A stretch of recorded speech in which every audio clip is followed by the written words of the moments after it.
Hi guys, in this video, I'll teach you guys how to save locations on Google Maps. So let's get started. First, you open up your Google Maps app and then search for the place you like to save. Like for example here, I search this 7-Eleven. Yes, I like to save it. So once you find the location, slide up this gray bar right here. It brings up the target location information. And then here, click on save and then save it in the list you want right here, like just like this.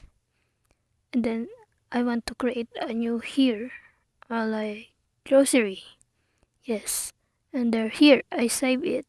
So that's basically how you save location on Google Maps. So thanks for watching, and by the way, if you like what you've seen, check out the product links below in the description. When you click one of the product links, I'll receive a small commission which helps support this channel.